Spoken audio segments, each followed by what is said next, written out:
안녕하세요. 송은섭입니다. 기도와 응원해 주신 분께 감사합니다. 본 영상 설교는 새가족교회 주일 설교 메시지입니다. 교회 성도님들과 신앙생활의 새가족을 위한 쉬운 메시지를 전합니다.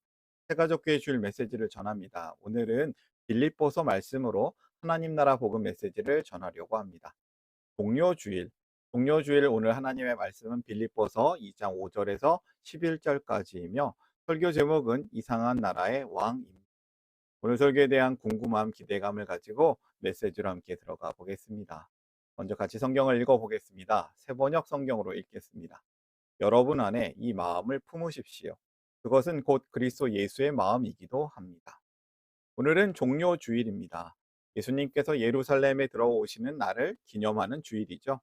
예수님께서 어린 나귀를 타고 예루살렘에 입성하실 때 사람들은 종려나무 가지를 흔들면서 호산나 주의 이름으로 오시는 이여라고 만세를 외쳤습니다. 그러나 그 환영의 만세 소리는 곧 비난과 혐오의 고성으로 바뀌었습니다. 종료주일은 예수님의 영광스러운 입성이었습니다. 그러나 사실은 고난이 시작되는 날이었습니다. 오늘은 종료주일을 기념하면서 예수님의 마음, 그분의 겸손과 순종, 그리고 하나님께서 예수님을 어떻게 높이셨는지를 깊이 생각해 볼 수 있습니다. 오늘 본문 빌립보서 2장 5절에서 11절은 예수님의 낮아지심과 높아지심을 신학적으로 가장 잘 보여주는 본문 중에 하나입니다.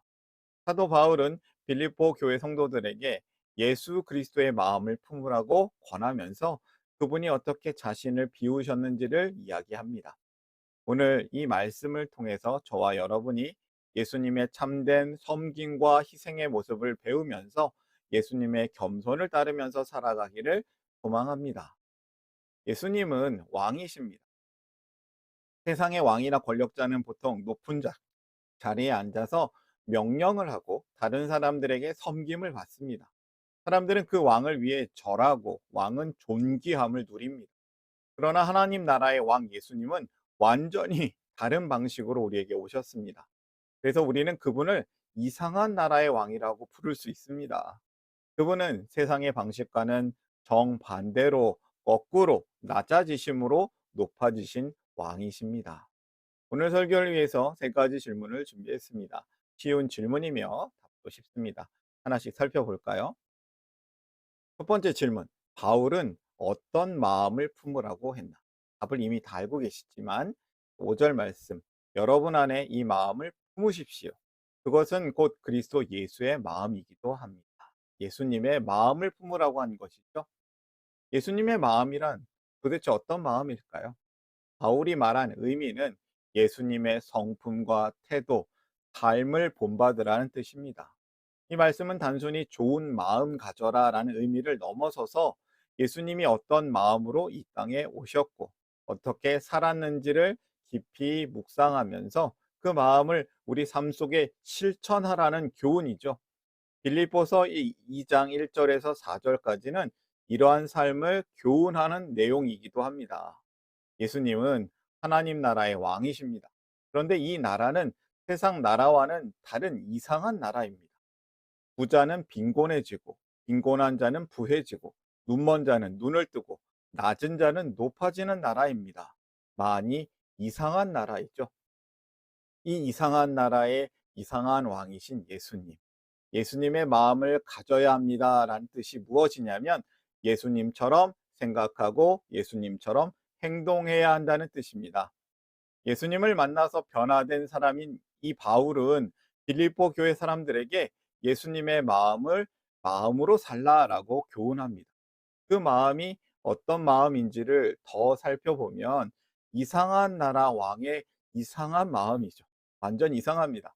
예수님은 하나님과 동등한 분이셨지만 자신의 권리와 특권을 주장하지 않으십니다. 겸손하십니다. 그리고 예수님은 죽기까지 십자가에 달리시기까지 하나님의 뜻에 순종하셨습니다. 예수님은 자신을 낮추어서 다른 사람을 섬기셨습니다. 세상의 어떤 왕에게서도 볼 수 없는 거꾸로 된 왕의 모습입니다. 겸손의 마음, 순종의 마음, 섬김의 마음인 것이죠.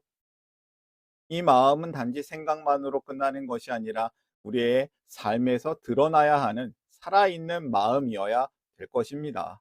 그러니까 이 말씀은 성도가 예수님처럼 생각하고 예수님처럼 행동하라라는 명령이면서 선언입니다. 이 말씀이 불가능한 명령으로 느껴질 수 있어요. 그러나 너무 걱정하지 마세요. 우리 하나님께서는 성도가 이렇게 살 수 있도록 이끌어 주시는 분이시기 때문입니다. 그런데 이 예수님처럼 생각하고 행동한다는 것이 어떤 뜻일까요? 이 뒤에 있는 말씀을 읽어야 더욱 알 수 있겠죠? 오늘 첫 번째 교훈을 정리하겠습니다. 예수님의 마음으로 살라. 예수님처럼 생각하고 말하고 행동하라입니다. 두 번째 질문이에요. 그러면 예수님은 어떤 모습이 되셨을까요? 6절부터 8절 말씀 읽겠습니다. 그는 하나님의 모습을 지니셨으나 하나님과 동등함을 당연하게 생각하지 않으시고 오히려 자기를 비워서 종의 모습을 취하시고 사람과 같이 되셨습니다. 그는 사람의 모양으로 나타나셔서 자기를 낮추시고 죽기까지 순종하셨으니 곧 십자가에 죽기까지 하셨습니다. 종의 모습으로 오시고 사람과 같이 되셨고 죽기까지 곧 십자가에 달려 죽기까지 순종하신 것이죠. 본문은 예수님께서 하나님의 본체, 본질이 같은 분이셨다고 말합니다. 다시 말해서 예수님은 본래 하나님이십니다. 하나님과 같은 모든 영광과 권세를 누릴 수 있는 분이십니다. 그럼에도 불구하고 그 예수님은 자리를 포기하고 오히려 종의 모습으로 사람과 같이 되셨다는 것이죠. 이것은 예수님의 낮아지심입니다. 성육신이라고 하죠. 거룩한 육체로 오셨습니다. 성육신의 신비를 보여주는 말씀입니다. 예수님은 자신의 권리를 주장하지 않으셨습니다. 자신의 존재를 드러내지 않고 오히려 자신을 낮추고 우리 가운데 오셨습니다. 이처럼 하나님의 사랑은 예수님의 낮아짐으로 나타나신 것이죠. 우리를 위해서 우리를 살리시려고 하늘 보좌를 떠나서 가장 낮은 자리, 인간의 모습, 가장 고통스러운 종의 자리까지 내려오셨습니다. 예수님의 낮아지심은 단지 사람으로 온 것으로만 그치지 않습니다. 예수님이 철저히 순종하셨고 그 순종은 십자가 죽음으로 완성이 됩니다. 예수님의 순종은 단순한 고난이 아니었습니다. 하나님 아버지 뜻에 대한 전적인 복종이었습니다. 이 십자가는 당시 로마 제국에서 가장 수치스럽고 고통스러운 형벌이었는데요. 이 예수님은 그 형벌을 감당하셨습니다. 우리를 사랑하시기 때문입니다. 죄로 인해서 죽을 수밖에 없는 우리를 구원하시기 위해서 그분은 기꺼이 고난의 길을 택하셨습니다. 이 종료주일은 이 고난의 길을 시작하는 것이죠. 두 번째 메시지를 정리하겠습니다. 낮아지신 왕을 기억하라. 우리를 구원하시기 위해 예수님께서 낮아지셨습니다. 세 번째 메시지로 갈까요? 세 번째 질문입니다. 하나님은 예수님을 어떻게 하셨나? 9절 말씀. 그러므로 하나님께서는 그를 지극히 높이시고 모든 이름 위에 뛰어난 이름을 그에게 주셨습니다. 지극히 높이시고 모든 이름 위에 뛰어난 이름을 주셨습니다. 여기에 천국 승진의 비밀이 있는 것 같습니다. 낮아지면 올라간다. 낮아지면 승진한다. 예수님의 낮아지심은 끝이 아니었습니다.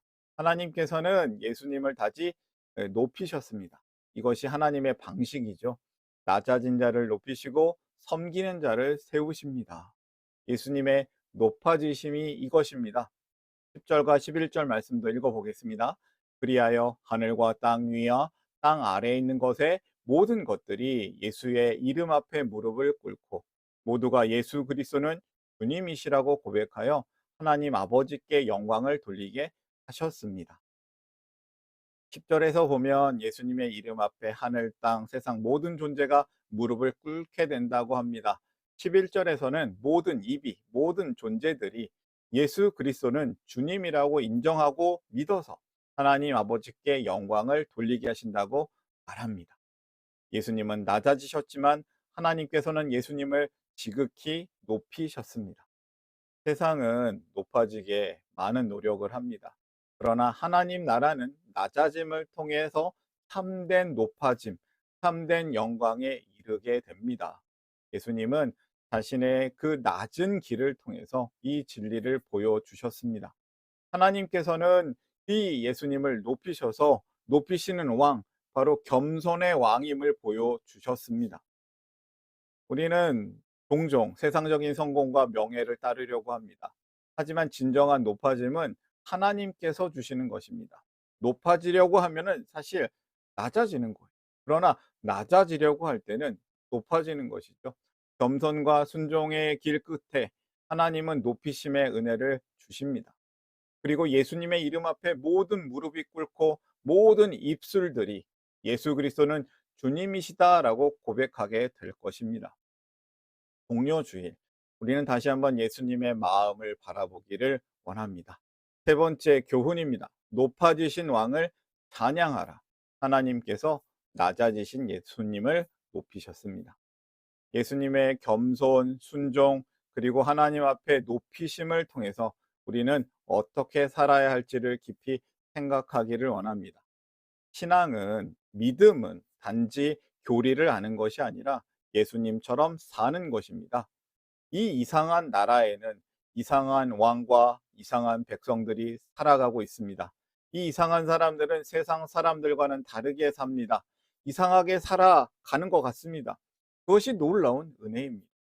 성도로 부르심을 받은 우리는 예수님의 마음을 품고 살 수 있습니다. 하나님께서 우리를 이끄십니다. 오늘의 메시지를 정리해 보겠습니다. 조금 순서를 정리 다시 해 보겠습니다.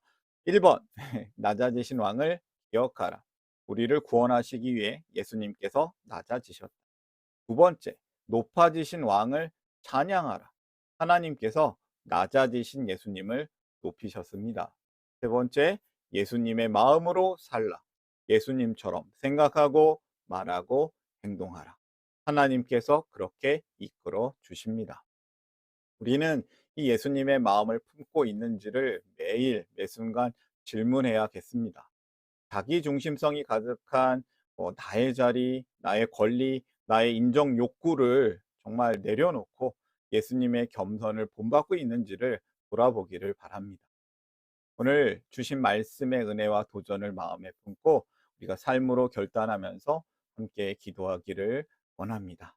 함께 기도하겠습니다. 당신의 선한 일을 위하여 우리를 작품 되게 하시고 새로운 가족 되게 하시고 새로운 삶을 살게 하시네. 사랑의 하나님 아버지, 우리에게 이상한 나라의 왕, 예수님을 보내주셔서 감사합니다. 이상한 나라의 왕이신 예수님은 높은 자리에 원래 계셨지만 스스로 낮아지셨고 섬김을 받는 자가 아니라 오히려 섬기셨으며 죽음에 이르기까지 사랑으로 살아가셨습니다. 그리고 하나님은 그런 예수님을 가장 높은 자리에 세우셨습니다. 우리가 그것을 믿습니다. 이상한 왕이 가신 길은 우리에게 큰 도전이 됩니다. 은혜가 됩니다. 우리는 그 왕을 따르는 사람으로 겸손하게 사랑으로 하나 되면서 살아가기를 원합니다. 낮아지신 왕을 기억하길 원합니다. 높아지신 왕을 찬양하기 원합니다. 예수님의 마음으로 살기를 소망합니다. 우리를 그 나라의 백성으로 살게 하시는 하나님 아버지께 감사를 드립니다. 우리를 살리신 왕 예수님의 이름으로 기도합니다. 아멘. 하나님 나라 여기 있네. 하나님 나라 함께 사네. 예수님 노래합니다. 예수님 찬양합니다.